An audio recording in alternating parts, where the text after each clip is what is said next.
Magandang araw mga kapolitika at welcome back dito sa ating YouTube channel.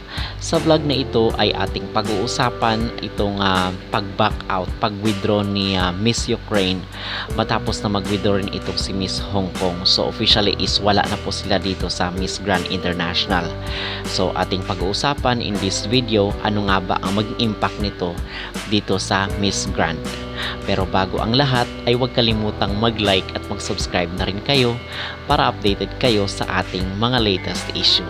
So tila baga parang uso na ang pag-back out at pag-withdraw dito sa mga beauty pageant na ito, namely recently itong Miss Cosmo dahil doon sa naging issue ni Miss US Virgin Island at the same time si Miss Colombia. So nag-back out sila dahil daw sa health reason. Andito naman ngayon mga kapolitika sa Miss Grand International ay health reason rin ang idinahilan nitong si Miss Grand Ukraine.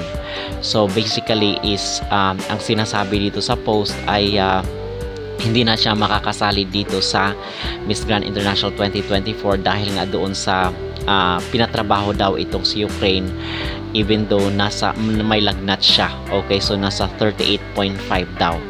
So hindi niya nakayanan yung pressure dito at talagang nag-back out na lang siya, nag-withdraw siya.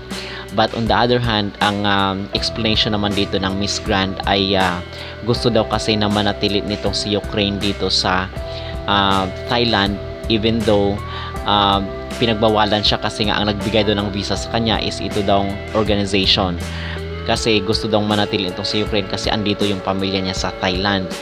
So in other words ay hindi daw kinaya nitong si Miss Ukraine ang mga puyatan at yung pressure dito sa pagtatrabaho sa Miss Grand International.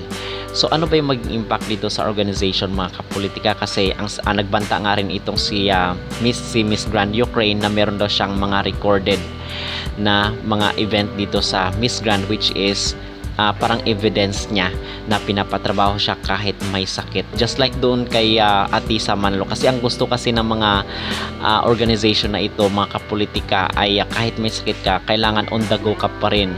Kasi somehow yung nangyari kay Atisa Manalo ay sinasabi doon ni Indonesia ay nag-excuse lang daw itong si Atisa. So ayaw daw nila ng ganun. So gusto nila ay kinakailangan na hindi ka mawawala ng energy dito sa kanilang trabaho.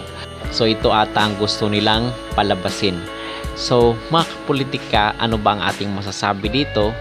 Ang reaksyon natin dito ay okay lang naman kung mag-back out na itong si Miss Ukraine kasi due to health reason at yung mga personal na experience niya dito sa Miss Grand ay hindi maganda. So personal decision ito ni Miss Ukraine na kinakailangan irespeto natin.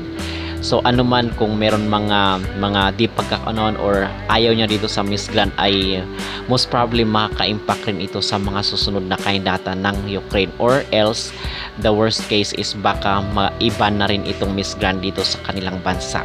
Okay, so naiban na rin ito doon sa Cambodia, so baka sunod ang Ukraine, and ito ay maging banta dito sa Miss Grand International na there must be something to be fixed in their organization, or else tuluyang marami ang mga bansa na mag-back out na rin dito sa kanilang pageant. Okay, so tayo naman as long as hindi affected ang ating kandidata ay chill lang tayo, relax lang tayo mga kapolitika. Okay, so ano ang iyong masasabi dito sa pag-back out or pag-withdraw ni Miss Ukraine sa Miss Grand International? Kayo ba ay naniniwala na merong personal at hindi lang health reason ang dahilan kung bakit siya ay nag-withdraw dito sa kailang beauty pageant? Mag-comment down below at huwag kalimutang mag-like at mag-subscribe na rin kayo para updated kayo sa ating mga latest issue.